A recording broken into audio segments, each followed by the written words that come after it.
Hello everyone. If you like what I'm doing here, please consider subscribing, liking, and commenting. It would really help the channel out quite a bit. Thank you very much.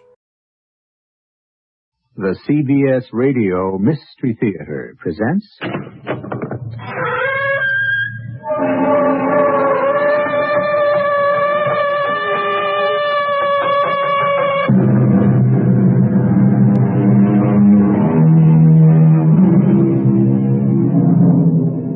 Come in. Welcome. I'm E.G. Marshall. Absence makes the heart grow fonder is a popular phrase, but by no means an infallible prescription for every would-be lover. But there are times when absence cannot be helped. And with the young especially, whose minds are still impressionable, such separations can be fatal. Janie, I want you to say it again. I've already said it. But look me in the eye and say it again. I don't love you anymore, Andy. You don't mean that. Oh, I should have written you, but... No, I'm glad you didn't. Why? You made this trip all for nothing. No. Give me the chance to see you again. For the last time. No. I know exactly what's happened, Janie. And it's not for the last time.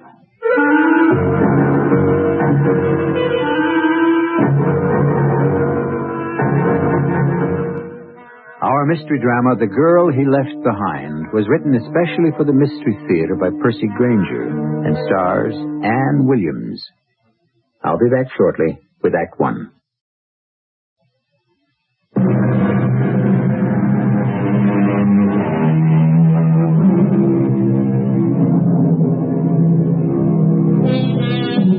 It was Goethe who observed that only in first love are our senses engaged to their fullest. And thereafter, love, like anything repeatable, is no longer of the keenest pitch. Yet, even in the exhilarating grip of first love, it can seem a fearful thing to follow blindly where the heart leads. For its path is swift, full of turnings, and leads we know not where. Janie, is that you? Yes, Mother. Well, how was your day at the hospital? Oh, we're still understaffed. Oh, this heat. Mother, is that fresh lemonade? It is, made especially for my one and only favorite daughter. Oh. Now, you sit down, put up your feet, and let me wait on you. Oh, Mother, this is heaven. I don't know why you insist on staying on at that state sanatorium. They can't even afford air conditioning. Oh, you know Dr. Harper needs me. Well, you've learned everything he has to teach you. You ought to move on. Now, that wouldn't be fair. Well, you've got to think of yourself first, dear. Do you know what your horoscope says for this month? Oh, Mother, you know I don't believe in that stuff. Well, still, sometimes it's nice to know what the future has in store for you, especially when you're tired. All right, what does my horoscope say? Well, that within the next 4 weeks, there's going to be a major change in your life.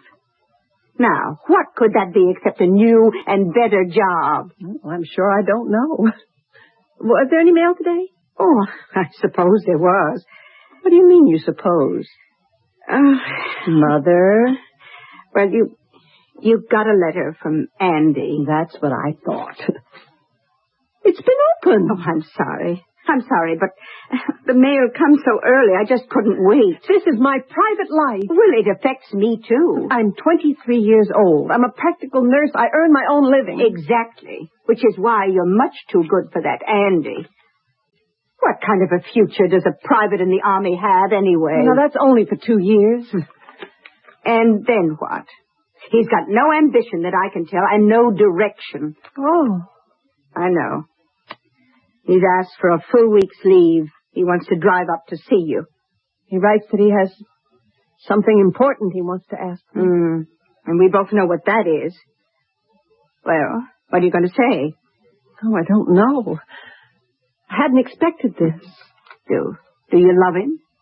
We've known each other so long. You don't sound very convincing. Oh, Mother. All men can't be like Father, can they? All men have the potential to be like your father. Irresponsible, self-centered, and untraceable. But Andy's different. Is he? You have no idea how sweet he can be. Janie, he's been in basic training for almost 4 months. He's lonely and homesick, and he's just out to make the most of his first big leave. Did he ever talk about marriage before he left? Yes. Oh, well, I certainly don't mean to interfere in this silver screen romance. It's your life. Put yourself in that boy's hands if that's what you wish. If you really trust him.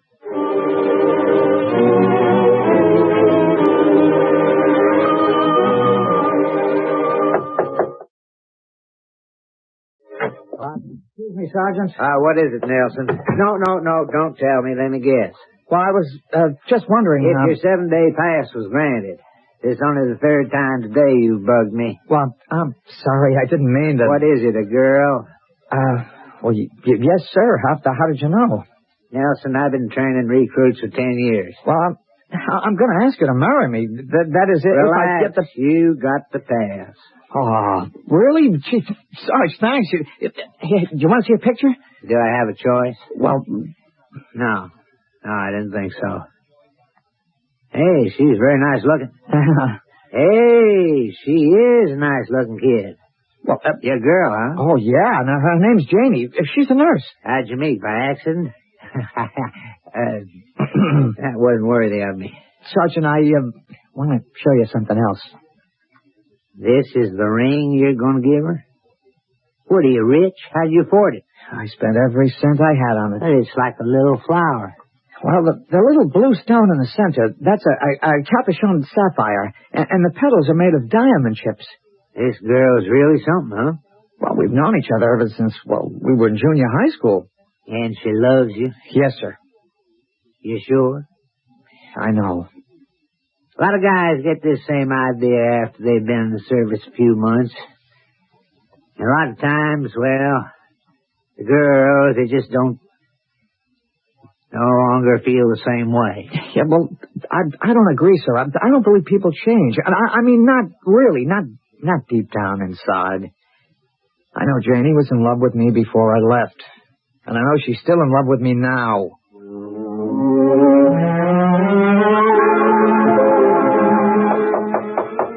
Just a minute. Janie. Andy? Oh, gosh, I've missed you. Oh, Janie. It's been a long time. What's the matter? This haircut. I guess I do look kind of different. Almost bald. Oh. Gee, you sure won a lot of medals. They're for sharpshooting. Now, this one here is for pistol, this one's for rifle. I'm the best marksman in the company. That's swell.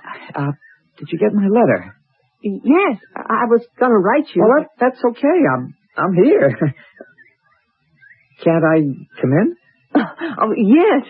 I'm sorry. Oh, okay. Oh, well, it's been so hot. I guess where you are. Well, you know, there's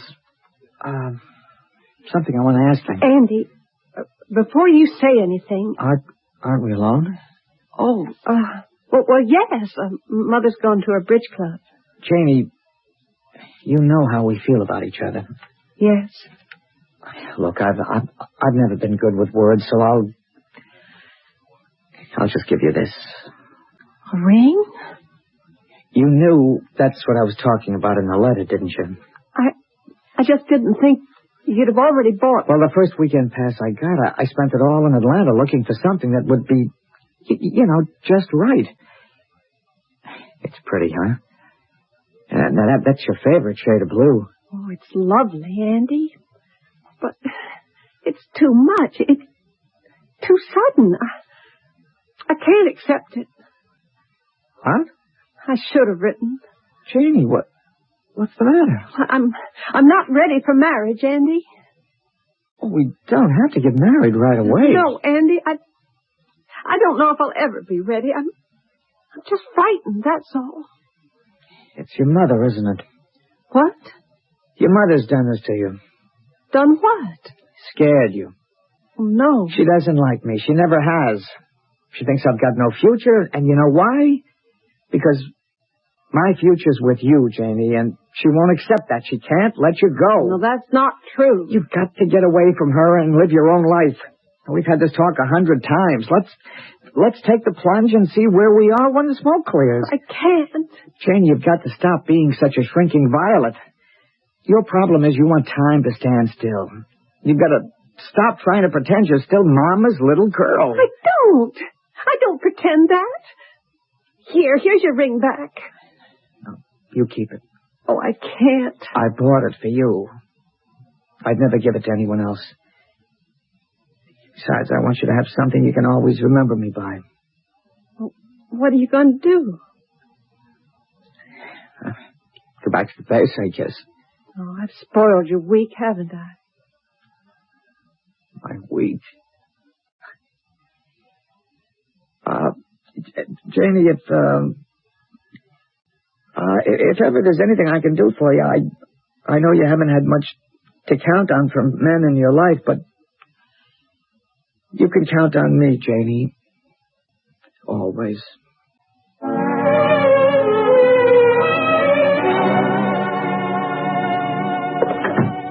Mother, I'm home. Mother! I'm right here, Janie. Oh, why don't you have a light on? I'm sorry I had to work late, Mother. What's the matter? I'm afraid I have some bad news for you. Bad? About Andy. What's happened? There's been an accident. Andy was killed. Andy's dead? Well, it was while he was driving back to the base. He only had a few miles to go when it happened. Oh, no. Sit down, dear. I'll bring you something. Mother, are you sure? How do you know? His commanding officer called this afternoon. Well, why did he call us? Well, Andy named you the beneficiary of his insurance policy. Money? Oh, I can't take that. Oh, darling, let's not talk about it now. Come, sit down. No, he can't be dead. Oh, Mother, it's my fault. You can't blame yourself. You had nothing to do with it. But I did. He'd still be here now if I hadn't said no to it. Here, darling, I'll draw a nice bath for you. Don't bother. Janie, where are you going? Janie!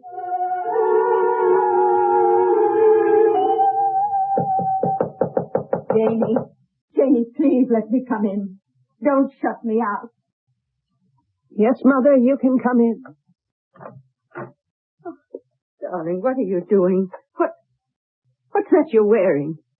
The ring he gave me. Oh, well, I think that's a nice gesture. I'm going to wear it forever. What? But you weren't engaged to him. No, but I am now. But he's dead. I was wrong to refuse him. I never should have listened to you. Me? You turned me against him. Oh, that is absolutely not true. I pointed out certain facts, that's all. But the choice I left entirely up to you. Oh, I know. I'm sorry, Mother. I have no one to blame but myself. But you mustn't do that either. Oh, Janie, what happened? The ring. It twisted around on my finger all by itself, like it was trying to come off. Look, you've cut yourself. Take it off at once. No, I'll never take it off. I don't care what happens. Now, Andy wanted me to have this, and I'm going to wear it forever. It is a natural desire to grieve for the departed, for it satisfies something in us. But does it satisfy the dead? No one has ever thought to ask them how they feel. Perhaps because of the conventional assumption that the dead are no longer with us. But there are times when the dead refuse to play their customary passive role. Is this one of those times? And if so, just what does the spirit of Andy Nelson have in mind for the girl who jilted him? That we won't know until I return with Act Two.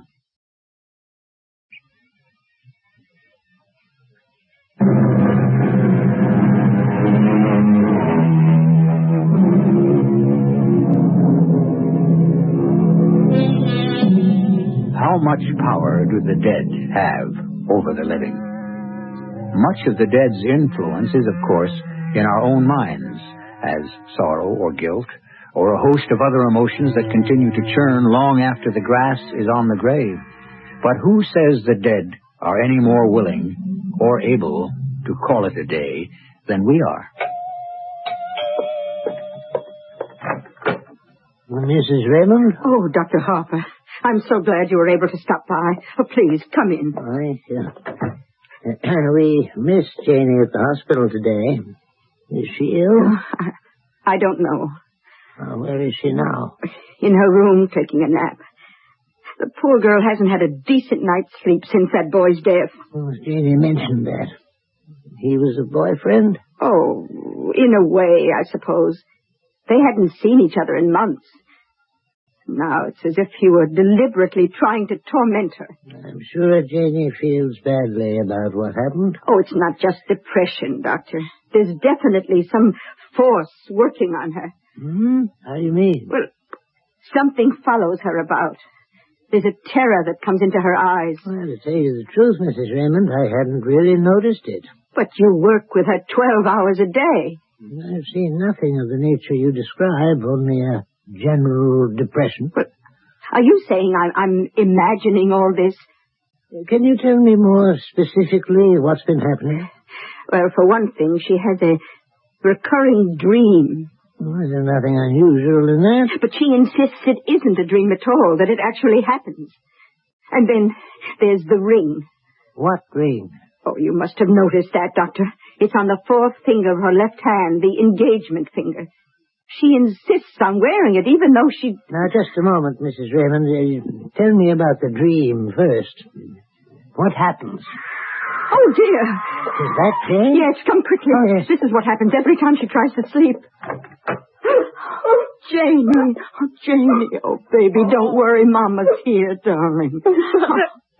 Now, that happened again. That's all right, dearest. Who's that? Hello, Janie. Oh, Dr. Harper. Why are you here? Your mother asked me to come by. Oh, Mother, please don't fight. But look at you. You're perspiring. You had that dream again, didn't you? It's not a dream. The room really does change. Janie, would you tell me what happens? Andy comes to see me. Andy is the boy who was killed? Yes. I know it's real because everything changes. The room, it becomes completely white. The windows and doors disappear. There's no way out. And then suddenly Andy's here, right next to me. And? He holds out his hand. What does he want? He wants that ring she insists on wearing, and I think she ought to give it to him. Mrs. Raymond, please. Janie? He wants the ring. And when I refuse to give it back, he tries to grab it off. And then I scream. And the room changes back and Andy vanishes? Yes. But it's not a dream, I swear. Why won't you give him the ring? Because I promised him I'd wear it forever. Why? He asked me to marry him the night before he was killed. I said no. Now he's dead. May I see your hand? Yes. Oh, it hurts. No wonder. Have you looked at your finger? What's wrong with her finger? Oh, it's covered with abrasion. Why haven't you taken care of these wounds, Janie? I don't blame him, not after the way I treated him. Mrs. Raymond, would you bring me my bag? I left it out by the front door. Yes, Doctor. Right away. Janie, I want you to remove that ring. But I can't. Your finger's already becoming infected. Now, come on, give me the ring. I'll put it here on your bureau where you can see it. Okay. Good Lord, it's all twisted out of shape. I told you, Andy tries to wrench it off. Andy did nothing. You've done this to yourself. As a nurse, you ought to know better. Yes, sir. You blame yourself for Andy's death, don't you? Yes. Obviously, these lacerations are a form of atonement. You commit them unconsciously while you're asleep. Oh, Doctor, Here's your bag. Oh, thank you. But I'm not asleep. Janie, you've seen cases like this at the sanatorium. You think I'm going crazy? Oh, I think you're overwrought. Doctor, can't you just give her some medicine? I think it might be better if we gave her a complete physical examination and ran a few other tests. You mean mental tests? Well, yes. You do think I'm crazy, don't you? Janie. No, Janie. At this point, I'm not sure what to think, except to hope that whatever it is will pass with time.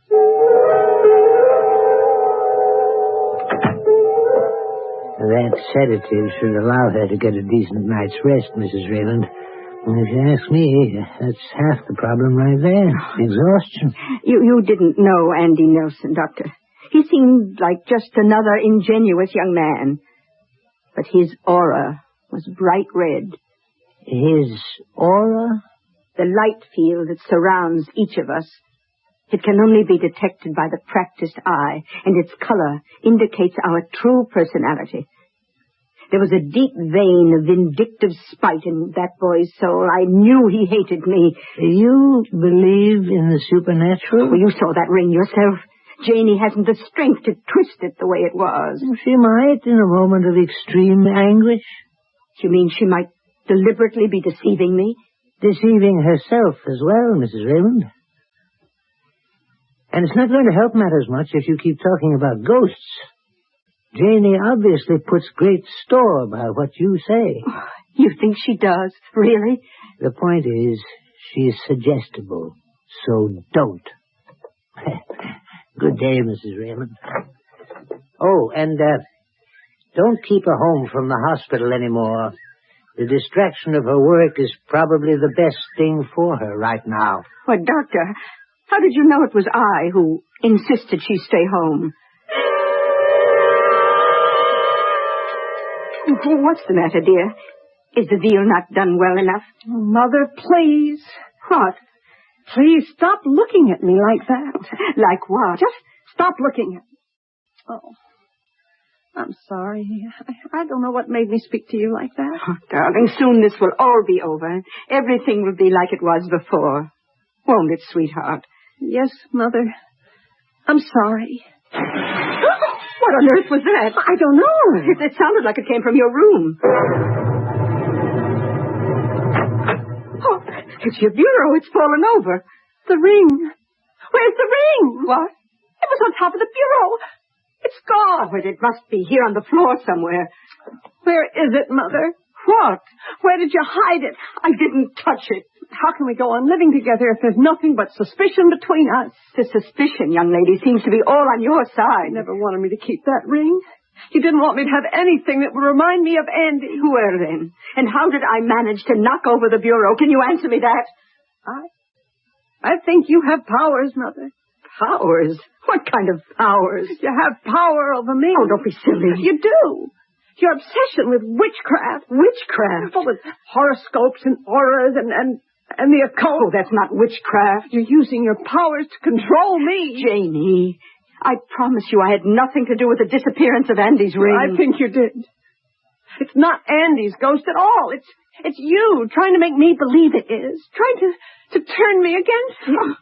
What cause have I ever given you to speak to me in that tone of voice? You are a manipulative, selfish, and a deeply evil woman. But you'll never make me forget Andy. Never!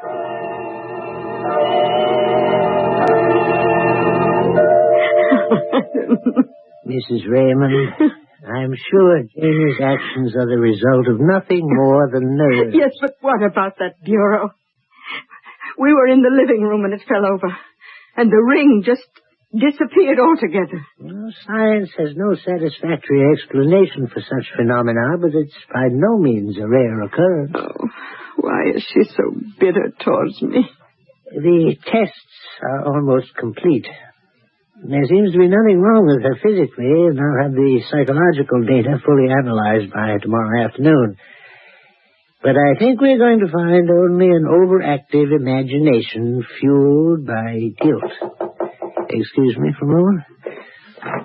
Oh, Dr. Harper? Oh, Jimmy, what is it? Can I speak to you a moment, sir? Yes, this is Mrs. Raymond. This is Jimmy Wood, one of our interns. You're Janie's mother? Yes. Why, has something happened to her? Well... What? What is it? She's in the dining room. There she is. Oh. Janie? Janie, can you hear me? Yes, Janie, what happened? I heard him. What do you mean? Heard who? Andy. I heard his voice. He spoke to me. Well, she was going through the cafeteria line when suddenly she dropped her tray and went into a trance. He spoke to me. What did he say? Can you forget me? Hallucination. No. Well, several other people also claimed they heard the voice. Who? Well, some of the patients. The patients in this ward are all mentally disturbed and highly suggestible. I think we can discount what they say. Don't you, Jimmy? This time I was wide awake. I know I wasn't dreaming, and I heard his voice. Oh, Janie, listen to me. We're going to do everything that's necessary to help you. I don't think you can help me, Mother. I don't think anyone can ever help me again.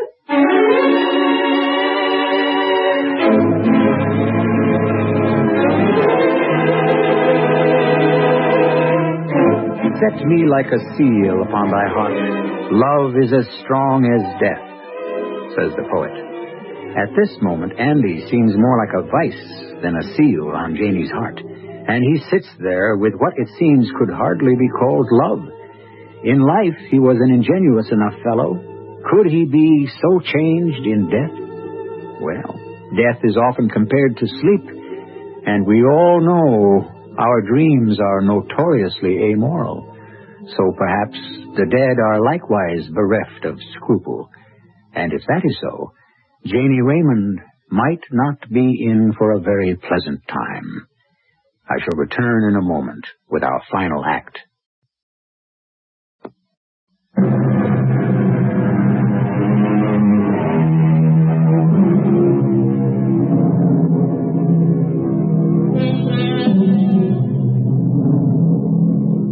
Andy's spirit seems determined to exact satisfaction from the tormented Janie. But just what kind of satisfaction is he seeking? He's been rather vague about what it is he would like, which is hardly encouraging, for we all know if a spirit walks abroad, it is because it is unsettled, and it will not return to the grave until it has found peace. Mother? Oh, yes, dear. I'm right here. Where am I? At home. Where? Janie, what's the matter? You're in your own room. I don't know. For a minute it looked strange. Strange? Like a place I'd never been before. It must have been the effects of the sedative that Dr. Harper gave you at the hospital. Dr. Harper wanted to keep you at the hospital. Why didn't you let him? I told him the best place for you was right in your own bed. No, I'm scared. There's nothing to worry about now. You're with me, dear. You're safe. Do you think I'm going crazy? Hush. What if it's true? It's not true. It's simply not possible. You're my daughter, my precious one and only. I see his face. I hear his voice. He pursues me. I'm so tired I can barely stand up, and I'm scared to close my eyes because I know he'll be there. Well, you can rest now, sweetheart. Now, Dr. Harper says he'll have the results of all these tests tomorrow. Oh, those tests won't show anything. They can't show what's happening. Nothing can. No one. You'll let him alone. I'm completely alone. None of you can do anything. Janie, darling, you're distressed. I want you to lie back. Oh, Mother, your voice feels so good. Please forgive me. I didn't mean what I said. Oh, it's all right, dear. Say anything you want. It doesn't matter. Oh, you are a good person. I'm sorry about all those terrible things I said before. About you being wicked and evil. Oh, you're a saint to put up with me. Now, you know you're a very lucky girl. Why? Well, look how Andy's spirit is behaving. Showing his true colors, if you ask me. He's being petty and vindictive. He's nothing but a jealous ghost. I know. It's just not like him. I almost feel like I'm beginning to hate him. Oh, I don't think that's necessary, but it does seem obvious he doesn't love you very much. Think if you'd accepted his proposal. Think if you'd actually been married. That would have been a fine time to discover the truth. Mother? Yes, dear. Maybe I should move out. What? Well, if Andy is going to make my life miserable, I don't want you subjected to it. Why, I'm sure that's exactly what he'd like. We shouldn't give him the satisfaction. We must stand together and conquer him. But what can we do? Well, I know you've never had the faith that I do, but perhaps if you'd make the effort. What do you mean? Darling, I want you to come with me tomorrow morning to Madame Taj's. You mean that old woman witch you go to? She's not a witch, Janie. She's a medium, a clairvoyant. She's a person of extraordinary powers. But I'm supposed to see Dr. Harper tomorrow. Oh, that's not till the afternoon. Besides, I think you're quite right. What we're dealing with here is far beyond the limited ken of medical science. Madame is highly skilled at contacting the spirits of the departed. You mean she could talk directly to Andy? Yes. And you think she could make Andy stop tormenting me? Quite possibly. You see, Janie, I can help you. Who knows? If you came to respect Madame as I do, it might bring us closer together than ever.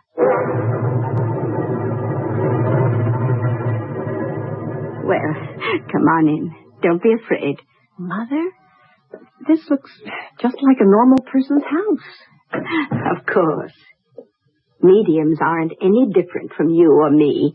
They're simply endowed with unique powers which they have disciplined. There's no reason not to act perfectly normal. Shouldn't you have knocked before we came in? No need. Madame knows who it is. Hello, Mrs. Raymond.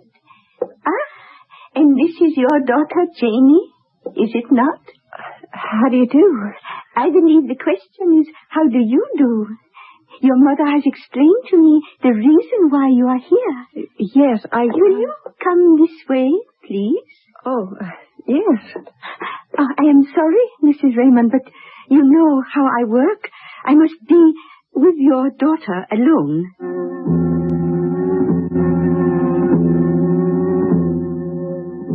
You're skeptical, aren't you? Well, It's all right. Just don't waste energy feeling apologetic. Your concentration will be needed elsewhere. Please be seated. What are you going to do? Your mother explained as much of the problem as I needed to know. You are troubled by the spirit of a departed friend? He was my boyfriend. Oh, well, I can definitely sense another presence in the room. You can? It arrived within moments after we entered. Why, this is most strange. What?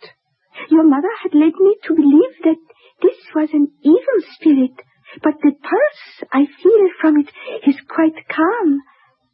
I see nothing but white light. Well, what does that mean? That he intends no harm. Well, then Shh. He is weeping. Crying? Yes, but not in remorse. The sensations I am receiving are those of sadness. Tell me, Janie, in what ways has this spirit made itself known to you? It took away a ring Andy said I could keep forever. Oh, what is it? There above your head. It's his face, just like yesterday at the hospital. Yes, I see it. Do you? But I'm not crazy. Janie? It's gone now. Oh, he spoke to you, didn't he? Yes. And what did he say? Same thing he said yesterday. Can you forget me? You see, he taunts me. You say that in life this boy loved you? Oh, I thought he did. But I guess Mother was right about men. Oh, all the symptoms are those of a spirit seeking revenge. Yet there is no trace of hatred, only sorrow. What other explanation could there be for his actions? I don't know. You must think, girl. Nothing is done without cause. Whatever he is doing, he is definitely doing with affection. And since that is the emotion the two of you shared in life, if you look deeply enough into yourself, you will find the meaning.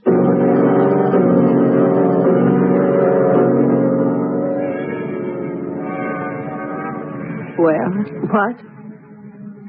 You haven't said a word since we left Madame's. Oh, I thought maybe I wasn't supposed to talk about it. You can talk to me. Obviously something happened that was food for thought. Madame Taj didn't have any answers, if that's what you're asking. But what happened? Was she able to contact Andy's spirit? Yes. And? Mother, I don't know. There was nothing conclusive. Oh, here's the bus. But Jamie... Can we just not talk about it?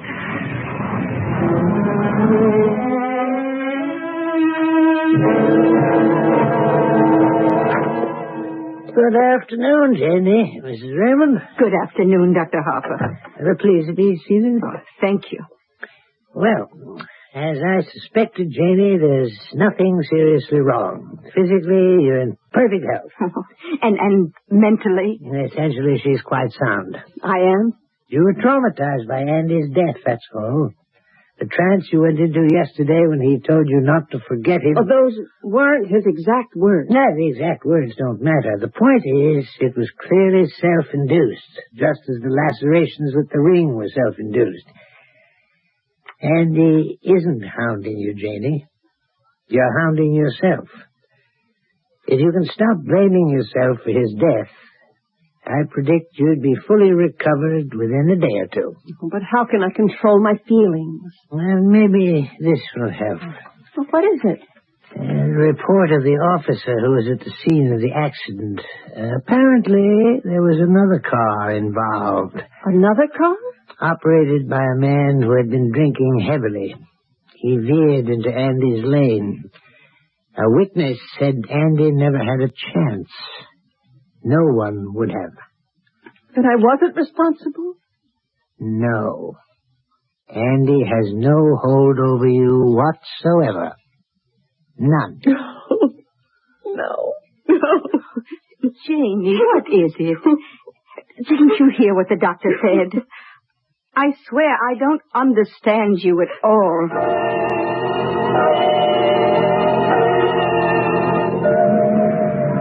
Janie, where are you going? Here's the bus stop. I think I'll walk home. Oh, well, it's a nice day. Of course. Why not? I mean, I want to walk home alone. Oh. Dr. Harper was wrong about one thing, Mother. Andy has been with me. Every moment since he died. I know that. Dr. Harper is well-intentioned, but he's a man of limited vision. But it's only now I realize why. What do you mean? He appeared to me again at Madame Taj's. And he spoke the same words as before. Can you forget me? Dr. Harper was wrong about that, too. The exact words do matter. Andy wasn't trying to punish me.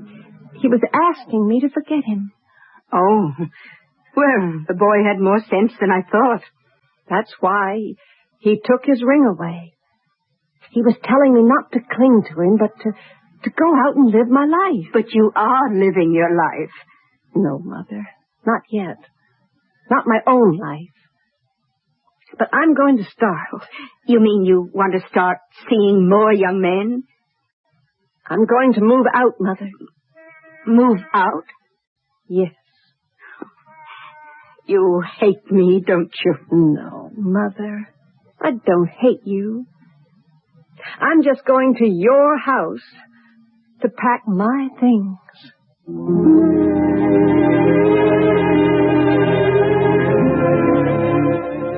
How hard it can be to know our own minds when those who have our best interests at heart smother us with their affection. For where is the blame in love? Yet love, as Plato said, is need. And in our need, we are often less than perfect. But then, to complete the circuit of our reasoning on an irrational subject, is it not our very imperfections which often make us lovable? I shall return in a moment with a final word.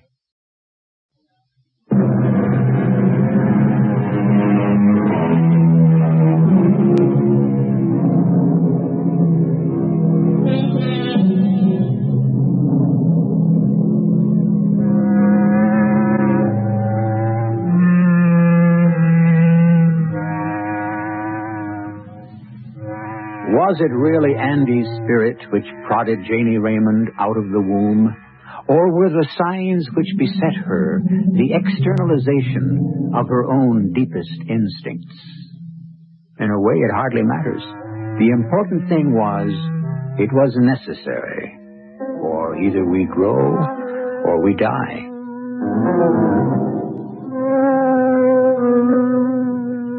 Our cast included Ann Williams, Jack Grimes, Bryna Raeburn, and Robert Dryden.